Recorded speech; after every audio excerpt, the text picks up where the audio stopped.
Assalamualaikum warahmatullahi wabarakatuh. Innal hamdalillah nahmaduhu wa nasta'inuhu wa nastaghfiruh wa na'udzu billahi min syururi anfusina was sayyiati a'malina. Man yahdihillah fala mudhillalah wa man yudlil fala hadiyalah. Asyhadu an la ilaha illallah wahdahu la syarikalah wa asyhadu anna Muhammadan abduhu wa rasuluhu wa la nabiyya ba'dah wa la hawla wa la quwwata illa billah, amma ba'd. Hadirin wal hadirat, ikhwan dan akhwat sekalian yang semoga senantiasa mendapatkan rahmat dan taufik dari Allah Subhanahu wa ta'ala. Alhamdulillah, pada kesempatan malam hari ini kita bisa hadir di masjid ini untuk melaksanakan serangkaian ibadah kepada Allah Subhanahu wa ta'ala. Kita tadi melaksanakan sholat, terutama sholat fardu, sholat maghrib berjamaah, dan selanjutnya berzikir, melaksanakan sholat sunnah qobliyah, sholat maghrib. Kemudian kita lanjutkan mengkaji Al-Quran. Hendaknya kita bersyukur kepada Allah Subhanahu wa ta'ala. Itu adalah bagian dari nikmat-nikmat yang Allah berikan kepada kita. Karena nikmat itu ada nikmat yang sifatnya duniawi, ada yang sifatnya ukhrawi.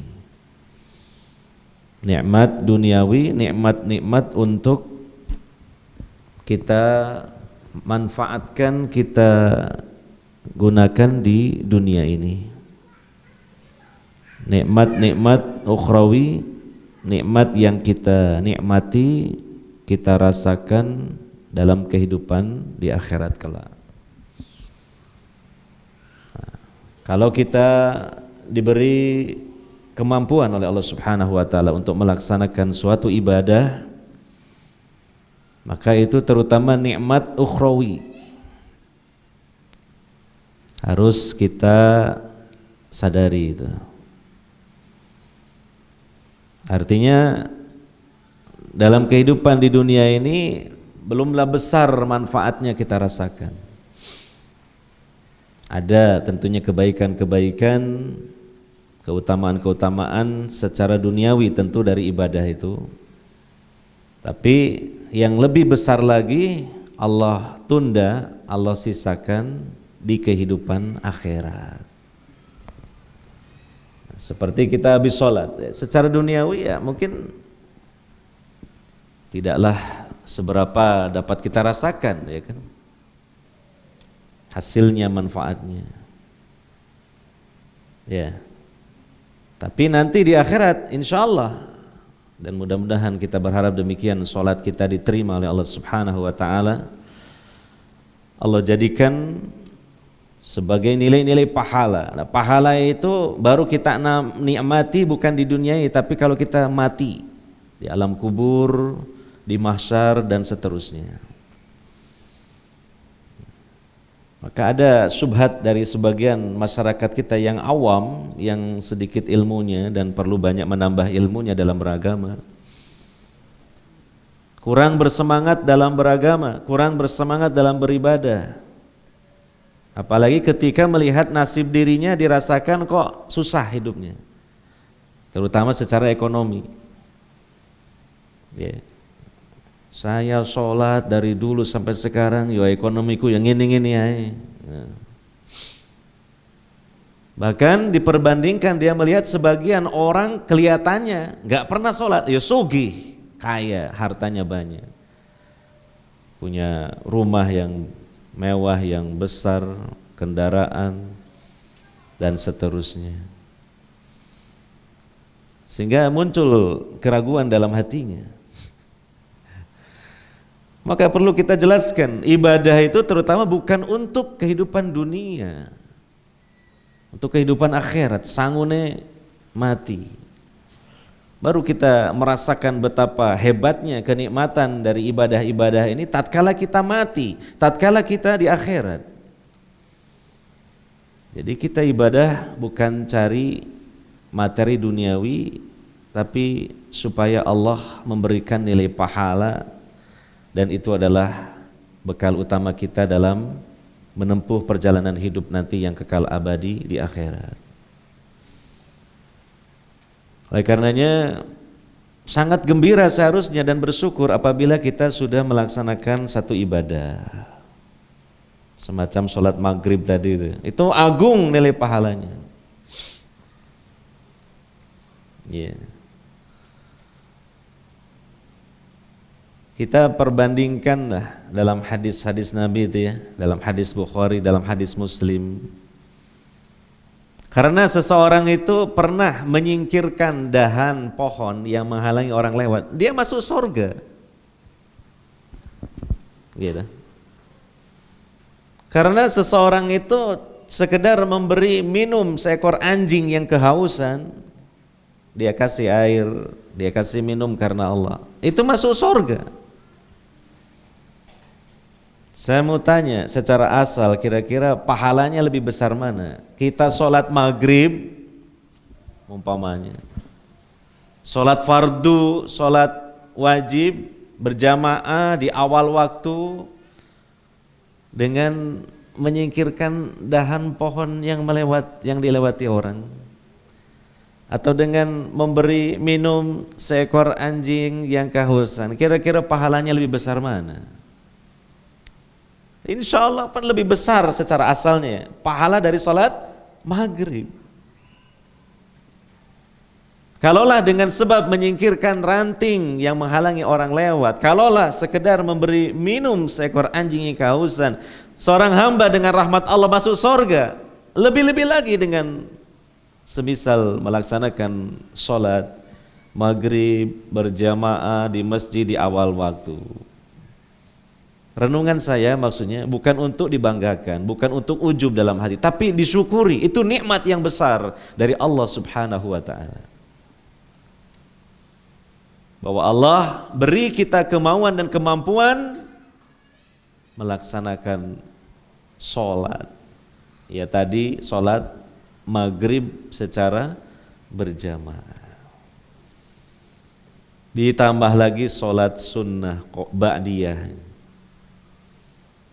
Ditambah lagi sekarang ngaji Al-Quran. Gitu. Jadi seharusnya yang tidak ngaji iri kepada yang ngaji, bukan yang ngaji iri kepada yang tidak ngaji. Oh enak gak ngaji santai-santai. Terbalik pikiran kita kalau seperti itu. Yang tidak ngaji, yang bahkan tidak pernah mau ngaji Al-Quran, andaikan tahu pahala yang besar yang Allah janjikan,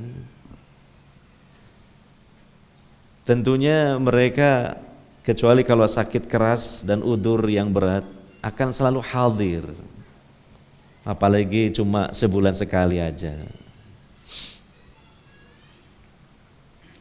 Andaikan Allah perlihatkan secara kasat mata tentang kengerian ancaman apabila kita mengabaikan Al-Quran, semua kita sebagai hamba Allah yang muslim ini takut jangan sampai mengabaikan Al-Quran.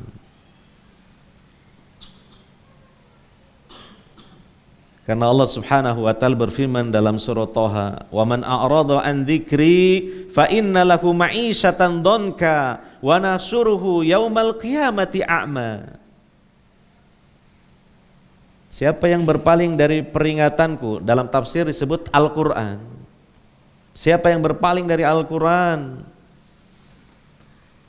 tidak mau membacanya, tidak mau apalagi mentadabburi Al-Quran, mempelajari kandungan Al-Quran, itu namanya berpaling dari Al-Quran. Ya. maka baginya adalah kehidupan yang sempit, disempitkan oleh Allah kehidupannya. Dalam tafsir dijelaskan sempit di dunia, sempit di alam kuburnya, sempit di mahsyar, sempit di akhirat. Dan Allah cabut ketenangan dalam hatinya dalam hidup di dunia, dan dia selalu kesulitan dalam menghadapi berbagai permasalahannya. Itu yang dimaksud dengan ma'isyatan donka, kehidupan yang sempit. Ditambah lagi, wa nahsyuruhu yaumal qiyamati a'ma, kami kumpulkan dia di mahsyar dalam keadaan kedua matanya buta. Na'udzubillahi min dzalik. Mumpung acara dahsyat itu belum Allah selenggarakan, yang mana kita pasti semua akan menuju dan berkumpul di sana, semua kita, maka bergegaslah untuk merapat kepada Al-Quranul Karim.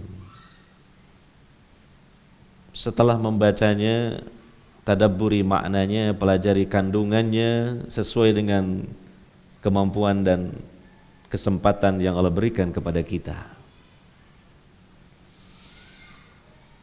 Dan saya nasihatkan untuk diri saya pribadi yang juga terkadang lalai dan meremehkan sesuatu yang tidak boleh diremehkan. Jangan sampai kita ini meninggalkan Al-Quran. Itu sebab utama kita tidak istiqomah di atas iman. Sebaliknya, apabila kita ini mengagungkan Al-Quran dan kita berusaha merapat kepada Al-Quran dengan mempelajarinya dan kemudian mengamalkannya, maka itu sebab terbesar hidayah akan terus dipertahankan oleh Allah dalam diri kita. Istiqomah di atas iman.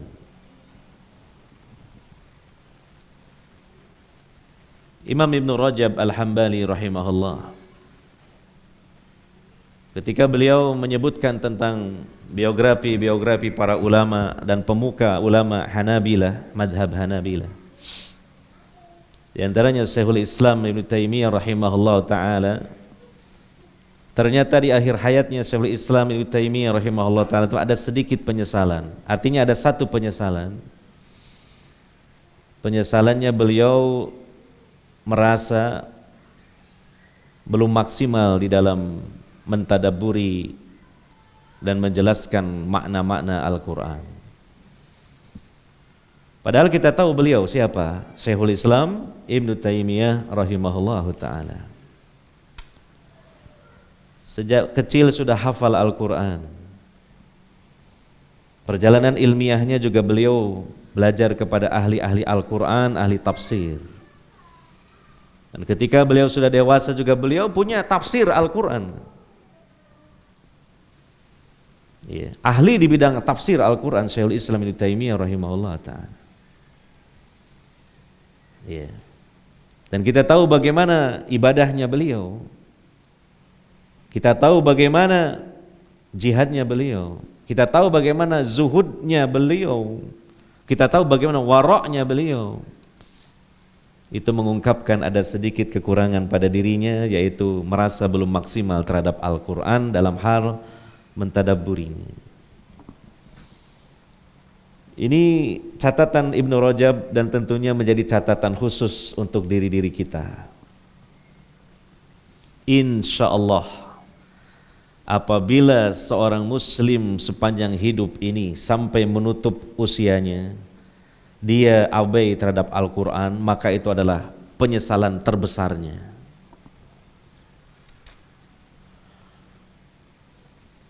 Yeah. Oleh karenanya, semoga Allah Subhanahu wa ta'ala tidak menjadikan dalam hati kita ini meremehkan Al-Quran yang agung ini. Dan Allah Subhanahu wa ta'ala memberikan taufik kepada kita untuk selalu punya cinta dan kemauan di dalam mentadabburi makna-makna Al-Quran. Hadirin wal hadirat yang dimuliakan oleh Allah Subhanahu wa ta'ala, ngaji tafsir Al-Quran tentunya bukan ke saya saja, banyak para alim ulama yang lain dan mungkin lebih berilmu lagi. Tetapi mungkin ini yang didapat di Imam Syafi'i, salah satunya saya karena kejadwal itu. Silakan dikaji di tempat yang lain, di waktu yang lain, bersama orang alim yang lain.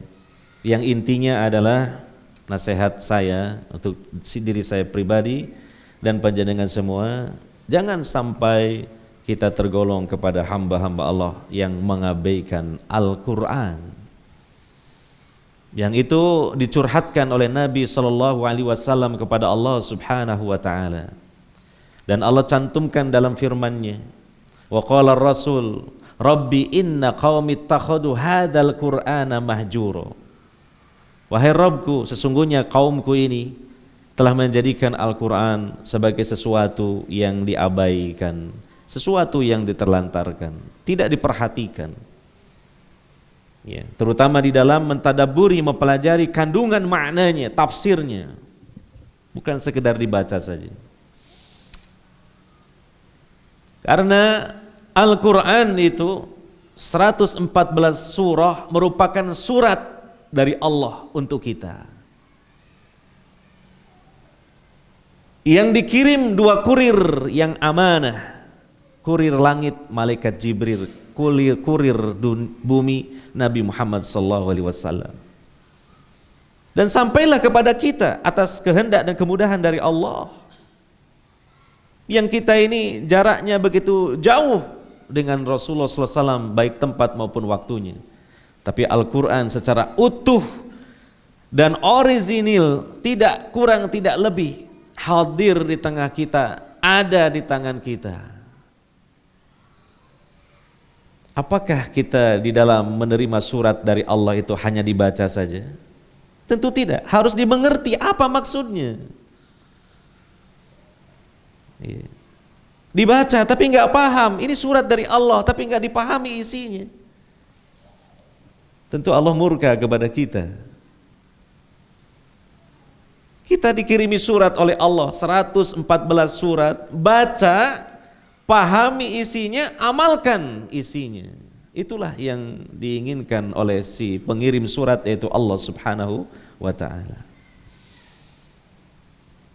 Karena besok di akhirat ada pertanggungjawaban tentang Al-Quran ini di hadapan Allah Subhanahu wa ta'ala. Lakukanlah hal sesuai dengan kemampuan maksimal kita, bagaimana kita menyambut dan merespon Al-Quran ini.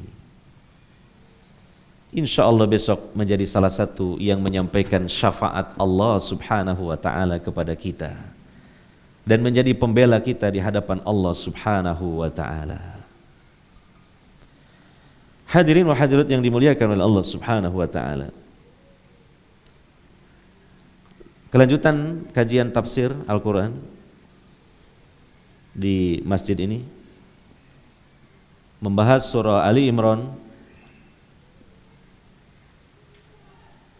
Setelah Allah Subhanahu wa ta'ala dalam beberapa ayat sebelumnya memerintahkan kita untuk berpegang teguh dengan tali Allah, artinya dengan Al-Quran dan hadis. Dalam salah satu tafsir, hablullah itu Al-Quran, Al-Quran. Kemudian juga perintah dari Allah Subhanahu wa ta'ala untuk kita menegakkan al-amru bil ma'ruf wan nahyu anil munkar.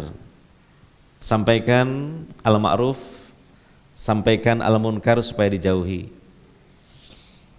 Ini amanah dari Allah Subhanahu wa ta'ala. Setiap kita yang terlibat dalam al-amru bil ma'ruf wan nahyu anil munkar sesuai dengan kemampuan dan kapasitasnya masing-masing, insyaallah mendapatkan bagian pahala dari Allah Subhanahu wa ta'ala yang besar. Tidak harus semuanya bicara, karena tidak semua pandai bicara. Tetapi siapa-siapa sesuai dengan kemampuan kita, mungkin dengan pikirannya, tenaganya, mungkin dengan keahliannya, mungkin dengan hartanya, dalam rangka mensupport al-amru bil ma'ruf wan nahyu anil munkar, maka insyaallah mendapatkan keutamaan dan pahala yang sama. Kemudian Allah melarang kita untuk berpecah belah. Jadi itu tadi mempertegas tentang kita harus bersatu, tapi bersatunya di atas tali Allah, di atas Al-Quran, di atas hadis. Ya, itulah persatuan yang hakiki. Ya, jangan berpecah belah, dan perpecahan yang paling parah adalah dengan melakukan perkara-perkara yang baru dalam agama, baik dalam urusan ibadah, apalagi dalam urusan akidah, sehingga menjadikan kaum muslimin terkotak-kotak dan terpecah-pecah, dan itu lebih sulit lagi untuk dipersatukan ketimbang perpecahan dikarenakan perselisihan urusan pribadi ataupun urusan duniawi. Karena perpecahannya berlandaskan keyakinan masing-masing berbeda-beda. Andaikan pun dipersatukan, itu persatuan yang semu saja. Tahsabuhum jami'a wa qulubuhum syatta. Kau menyangka mereka bersatu, itu fisiknya, hati mereka bercerai-berai.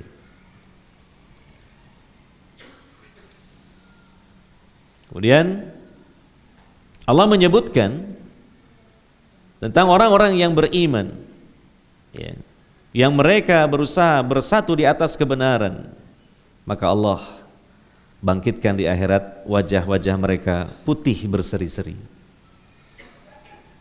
Tapi orang-orang yang menyimpang dari kebenaran dan mereka kembali kepada kekufuran, maka Allah bangkitkan mereka di akhirat dalam keadaan wajah mereka hitam,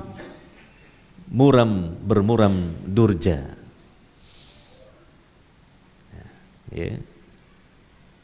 Nah, kemudian dilanjutkan lagi secara singkat pada ayat 109.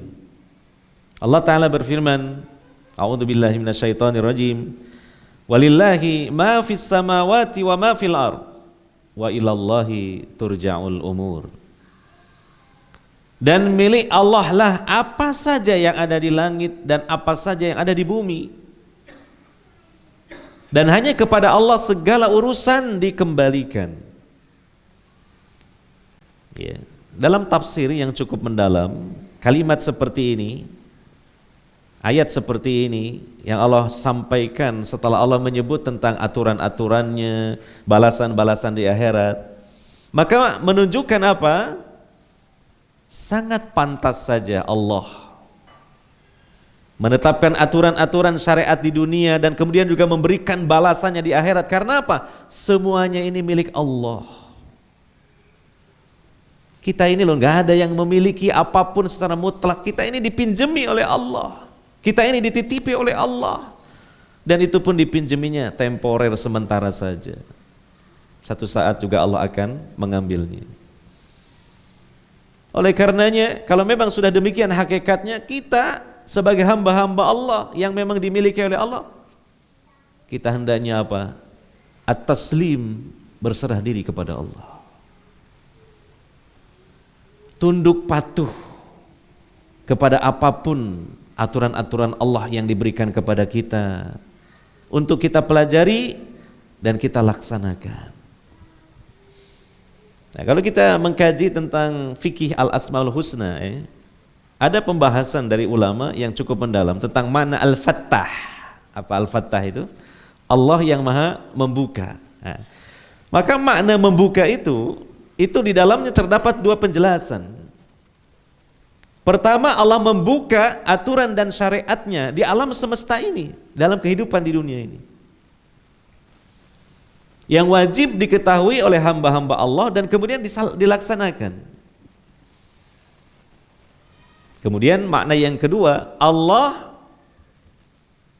berkehendak untuk menyelenggarakan pembalasan, yaitu di akhirat, ya, untuk hamba-hambanya yang mereka berserah diri melaksanakan, mengindahkan syariatnya, diberi balasan berupa sorga, dan yang abai bahkan menentang, mengingkari, tidak melaksanakan syariatnya ketika di dunia, Allah balas dengan neraka.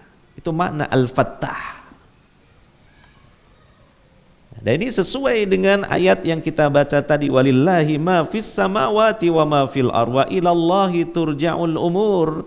Kemuliaan Allah lah secara mutlak, apa saja yang ada di langit dan ada di bumi, termasuk kita semua ini. Siapapun dia, ya, sama di hadapan Allah, semuanya milik Allah.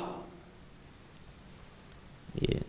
Fir'aun kah dalam sejarah yang dia merasa memiliki kekuasaan yang besar, kerajaan yang besar, bala tentara yang banyak, sampai dia sombong mengatakan ana rabbukumul a'la. Padahal itu dia milik Allah. Buktinya ketika Allah cabut nyawanya, dia tidak berkutik sama sekali di Laut Merah. Qarun kah yang dia merasa memiliki harta yang sangat berlimpah, si tangan emas, segala apapun istilah yang dia pegang berubah jadi emas. Artinya dia pandai berbisnis, pandai mencari harta, hingga hartanya sangat banyak sekali, sampai kunci-kunci perbendaharaannya itu, ya, andaikan dibawa oleh 10 orang, mereka merasa keberatan, dipikul oleh onta. Itu baru kuncinya, bagaimana isi dari perbendaharaannya itu. Tapi dia sombong. Dia mengatakan ini kekayaan karena saya punya ilmu, saya punya kecerdasan. Maka Allah murka. Allah tenggelamkan dia bersama seluruh hartanya ke dalam perut bumi. Itu menunjukkan karena memang itu milik Allah, bukan milik Qarun. Jangankan hartanya, dia sendiri pun milik Allah. Buktinya ketika Allah murka dan berkehendak untuk mengambilnya, tidak berkutik sama sekali. Ini renungan-renungan yang harus kita lakukan di sini. Jadi sangat mendalam sekali menyadarkan kita siapa jati diri kita ini, siapa kita ini. Ketika kita membaca ayat walillahi ma fis samawati wa ma fil ard wa ilallahi turja'ul umur. Ya. Ketundukan kepada syariat Allah. Berusaha untuk menegakkan syariat Allah. Karena apa? Ini alam semesta milik Allah, bukan milik kita.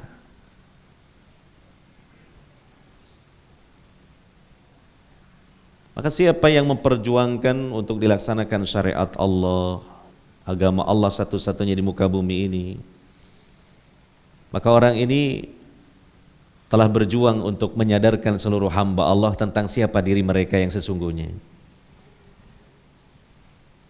Bahwasanya semua ini adalah kerajaan besar Allah Subhanahu wa taala berikut isinya. Bukan dipahami, wah ini pemaksaan, bukan pemaksaan. Kalau kita kembalikan kepada hakikat ini, harusnya kita sadar. Ya.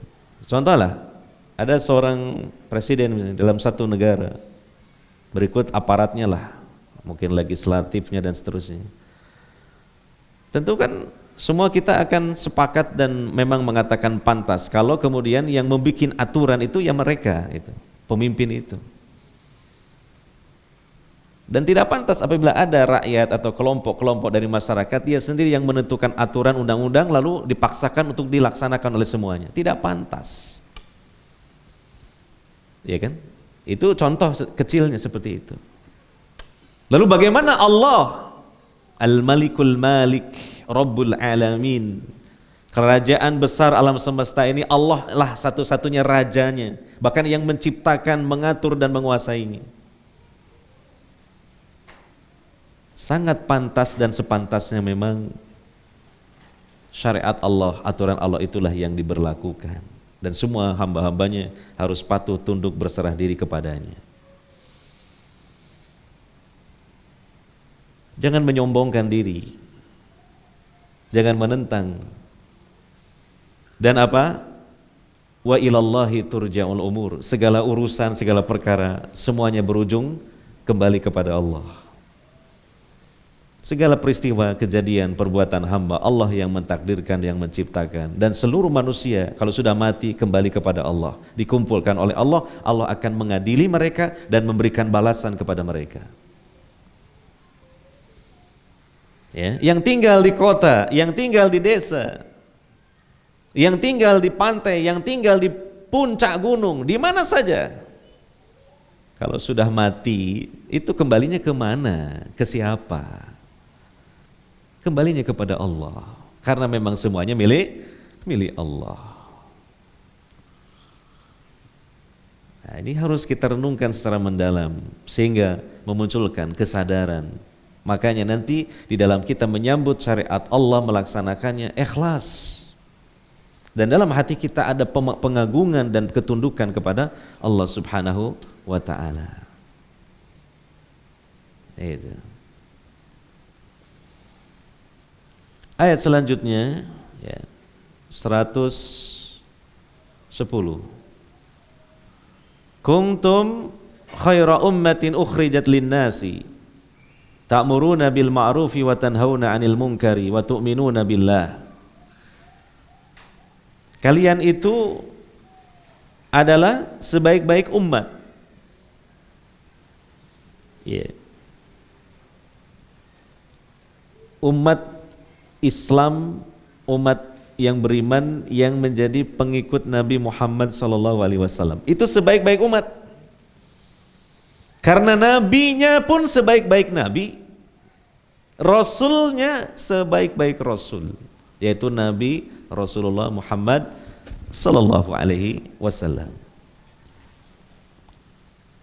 Maka kalau kita kaji di kitab-kitab akidah yang ditulis oleh para ulama, seperti syarah kitab Aqidah Wasithiyah oleh Syekh Ibnu Utsaimin rahimahullah taala, dijelaskan bahwa berkaitan dengan umat Nabi Muhammad sallallahu alaihi wasallam yang beriman ini sebaik-baik umat, nabinya, rasulnya, nabi rasul terbaik. Para sahabat Nabi sallallahu alaihi wasallam itu lebih baik daripada para sahabat para nabi sebelumnya. Yeah. Para sahabat Nabi sallallahu alaihi wasallam, terutama Al-Khulafa Ar-Rasyidun, itu lebih baik, lebih utama daripada Hawariyunnya Nabi Isa. Tahu nah Hawariyun, murid-murid dan sahabat-sahabat Nabi Isa yang jumlahnya 12 orang itu. Umpamanya diambil dari 12 Hawariyun itu, murid dan sahabatnya Nabi Isa, yang terbaik bandingkan dengan Abu Bakar As-Siddiq, lebih utama Abu Bakar As-Siddiq radhiyallahu anhu. Yeah. Ini adalah satu kenikmatan kita. Ya memang pada satu sisi kan, wah kita ini ditakdirkan di hidup di akhir zaman, banyak fitnah, semakin dekat dengan munculnya Dajjal ya. Tapi sisi lain kita ini afdol, punya keutamaan. Allah menyatakan kuntum khaira ummat, kalian itu sebaik-baik umat.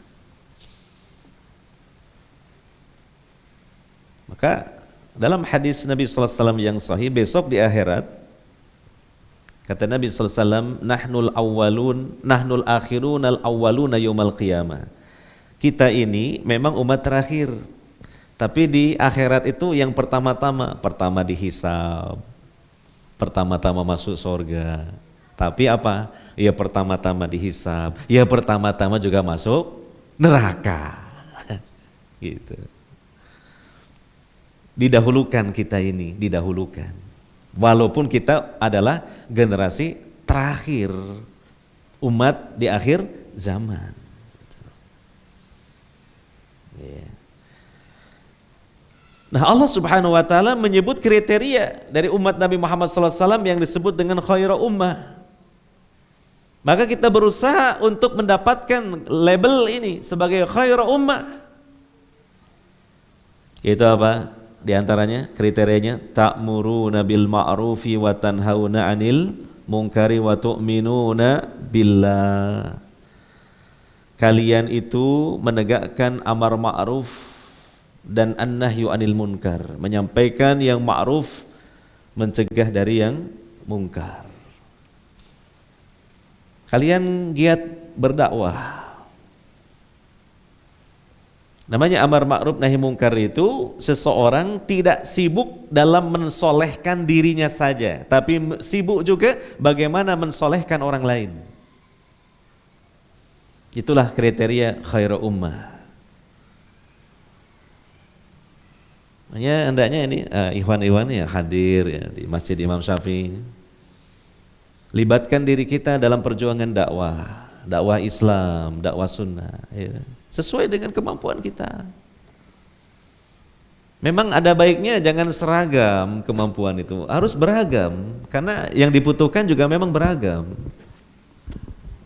Sistem itu akan berjalan karena ditunjang unsur-unsur yang beragam, bukan yang seragam. Gitu. Oleh karenanya kita tidak memandang satu sama lain dengan pandangan saling merendahkan karena semuanya sama, memiliki potensi dan peran yang sama dan manfaat yang diharapkan sama. Iya dah. Mobil itu kan sistem, iya dah. Coba. Mesin jangan sombong kepada ban, karena mesin sekalipun bagus kalau nggak ada bannya, mobil nggak bisa jalan. Gitu kan? Iya.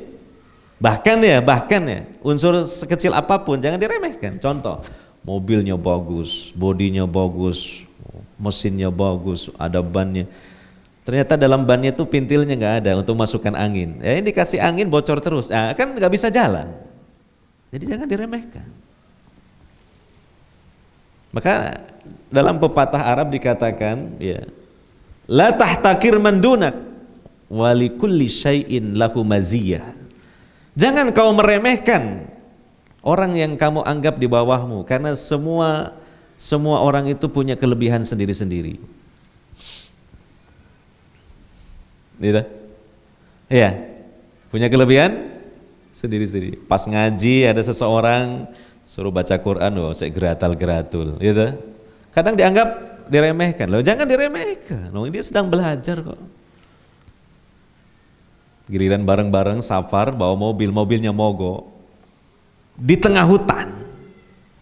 Gak ada satupun yang bisa memperbaiki mesin yang mogok kecuali orang tadi yang ngaji geratal-geratul. Lah, baru kan tahu, wah ternyata dia punya kelebihan. Nah, itu. Gitu. Jadi gitu. Jadi kita itu sistem sinergi, harus sinergi dengan potensi yang Allah berikan masing-masing. Gitu. Ya, dan setidaknya semuanya bisa berpadu, bersinergi tadi. Nah, siapa yang terlibat dalam semua ini, dalam al-amru bil ma'ruf wan nahyi 'anil munkar, dalam dakwah? Masyaallah, ini antum insyaallah masuk kategori khairu ummah, sebaik-baik umat. Dan ini pujian dan label datangnya dari siapa? Dari Allah Rabbul Alamin, bukan ucapan ulama. Ya. Bahkan ini firman Allah dalam Al-Quran. Ya. Jika kita ini kan umat Nabi Muhammad SAW dan berusaha untuk memiliki kriteria ini tadi, ta'muruna bil ma'ruf wa tanhauna 'anil munkar wa tu'minuna billah. Kita menyebut al-amru bil ma'ruf wan nahyil munkar itu ada dakwah itu. Yang bisa utak-atik HP, kamera, mudah-mudahan istiqomah. Ini termasuk terlibat dalam dakwah. Jangan ujub ya, tapi disyukuri, semoga istiqomah. Tidak usah ujub, disyukuri. Rono rene gowo tas towo, dikira ini pisau sembelih tiba apa? Kamera. Nah, ya, gitu. Jadi nggak harus antum itu jadi ustad, dipaksakan jadi ustad. Faknya di situ. Para sahabat itu apa? Semuanya banyak ilmunya. Hanya beberapa orang saja yang ilmunya tinggi, yang alim. Selebihnya mereka biasa. Tapi semuanya memiliki keutamaan. Gitu. Wa tu'minuna billah, ini yang terpenting ya kriterianya, beriman kepada Allah dengan iman yang benar, iman sahih, iman yang benar, dan iman yang shadiq, iman yang jujur. Insyaallah kita belajar tentang iman, bab iman versi Ahlus Sunnah wal Jamaah itu insyaallah yang original, yang benar. Dalam bab iman ini Banyak penyimpangan-penyimpangan kalau kita mempelajarinya itu. Bab beriman kepada Allah ada penyimpangan, baik dalam rububiyah, apalagi uluhiyah, apalagi asma wa sifat gitu. Bab takdir masih banyak yang menyimpang. Bab takdir cenderung ke Jabariyah atau mungkin ke Qadariyah. Nah, maka kita dihantarkan melalui ilmunya para ulama Ahlus Sunnah wal Jamaah, baik secara lisan mereka atau tulisan mereka, terhantarkan kepada iman yang insya Allah iman sahih, iman yang benar. Pelajarilah dengan bersungguh-sungguh dan milikilah keimanan yang sahih itu, sehingga memenuhi kriteria khaira ummah. Khaira ummah. Yeah. Walau amana ahlul kitabi lakana khairal lahum. Andai saja ahlul kitab itu beriman, artinya masuk Islam, Islamnya Nabi Muhammad SAW. Di zaman diangkatnya Nabi Muhammad SAW sebagai Nabi Rasul ini sudah tidak berlaku lagi Islam yang diajarkan oleh Nabi sebelumnya. Ada kadaluarsanya istilahnya, harus mengikut kepada ajaran yang sudah Allah perbaharui yang terakhir, yaitu yang dibawa oleh Nabi Muhammad SAW. Walaupun umpamanya ada seseorang menemukan Injil yang asli gitu ya, lalu dia mempelajarinya bahkan dengan benar lalu mengamalkannya, itu enggak disebut dengan beriman yang benar, karena sudah kadaluarsa, sudah expired gitu. Yang berlaku adalah Al-Quran yang dibawa oleh Nabi Muhammad SAW dan berlakunya sampai hari kiamat atau menjelang hari kiamat. Jadi katakan menjelang karena nanti dalam hadis dikatakan ada satu malam Allah menggerus Al-Quran seperti mencelup kain putih yang ada coraknya ke dalam air lalu diangkat menjadi putih kembali kain itu, coraknya hilang, tintanya luntur. Ada nanti satu malam menjelang hari kiamat Al-Quran ini tulisan-tulisan yang ada di mushaf hilang, sehingga mushaf Quran jadi polos kertasnya gitu. Dan yang dihafal di dalam dada-dada para penghafal Quran dicabut oleh Allah Subhanahu wa ta'ala. Gempar dunia ini. Tapi sekarang ini kan sebagian orang ini kan masalah itu tadi, lalai terhadap Al-Quran. Kan Al-Quran masih hadir di tengah-tengah kita. Ada saatnya nanti Al-Quran dicabut oleh Allah Subhanahu wa ta'ala, barulah manusia merasa kehilangan. Memang begitulah sifat manusia. Kalau masih ada itu kaya-kaya nggak butuh, giliran sudah tidak ada, hilang, merasa kehilangan.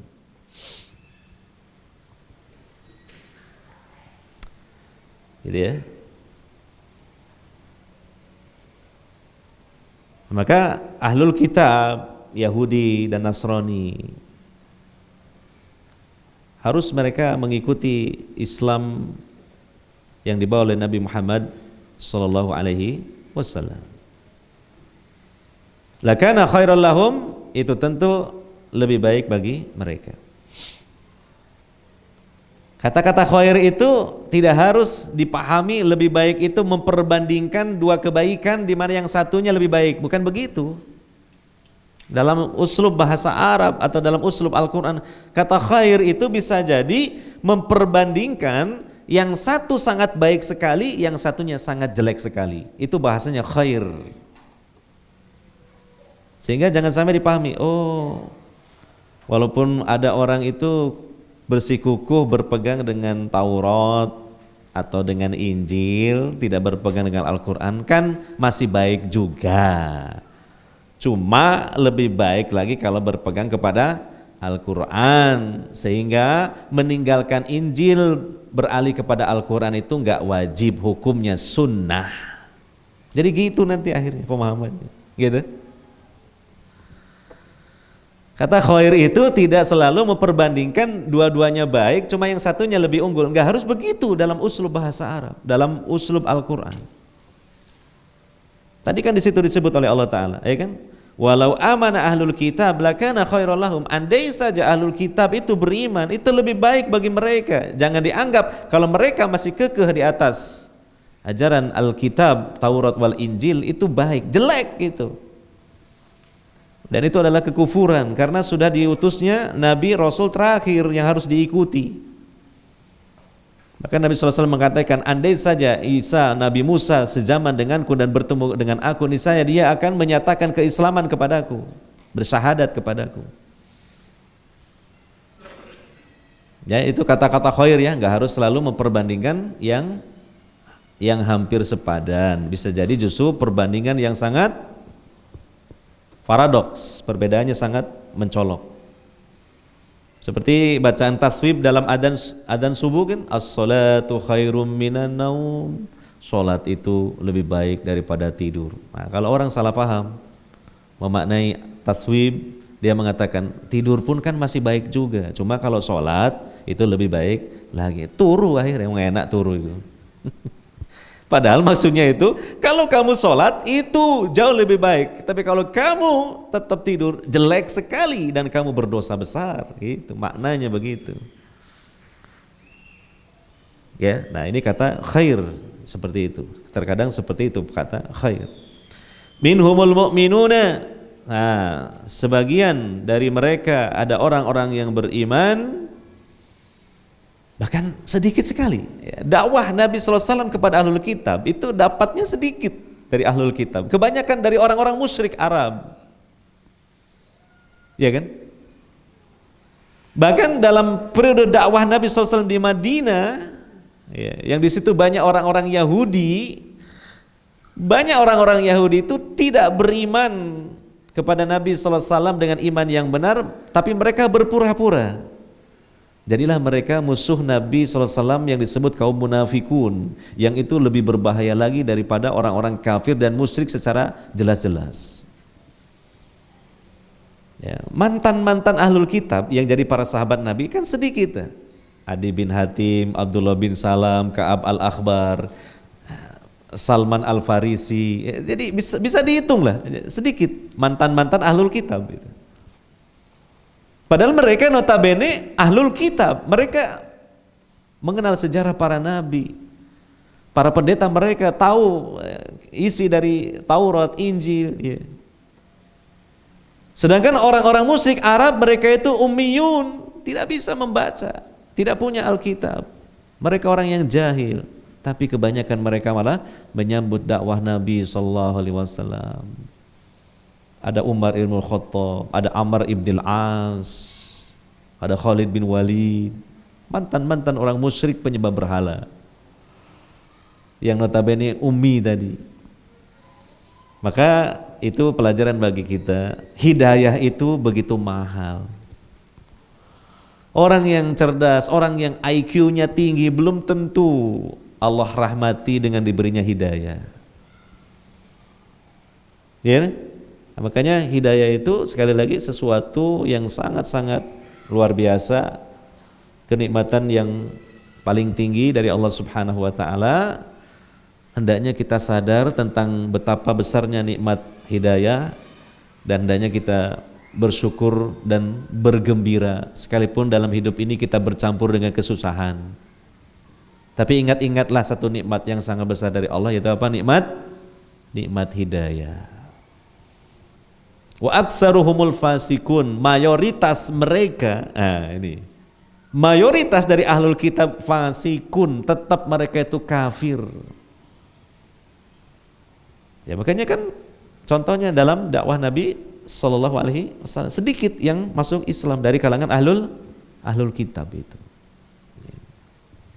Itu betul-betul hamba-hamba yang dirahmati, dipilih oleh Allah Subhanahu wa taala. Kadang saya agak sulit ya menjelaskan perjalanan hidayah itu semua kembali kepada kehendak Allah ya. Gitu. Gila? Semua kembali kepada kehendak Allah ya. Kan gitu. Ada orang itu dapat hidayah gara-gara dia berbuat jahat malah. Gitu. Kan gitu. mau berbuat jahat, malah dapat apa? Hidayah. Ada dalam sejarah seperti itu. Jadi agak sulit kalau saya sendiri, ilmu saya ya, menjelaskan tentang sebuah proses hidayah itu. Gitu. Umar bin Khattab kan mau datang ke Nabi bawa pedang, malah masuk Islam. Hamzah masuk Islam gara-gara Nabi disakiti oleh Abu Jahal, dicaci maki, dimarahi. Hamzah dia pamannya dan dia saudara sepersusuan Nabi SAW, nggak terima, datangi Abu Jahal. Kamukah mengatakan begini kepada keponakan saya? Iya. Langsung dipukul dengan busur panahnya sampai berdarah-darah. Setelah itu langsung Hamzah menemui Nabi SAW dan menyatakan masuk Islam. Jadi kayak nggak ada hubungannya gitu, kayak. Iya kan? Mike Tyson masuk Islam gara-gara masuk penjara, bukan masuk pesantren.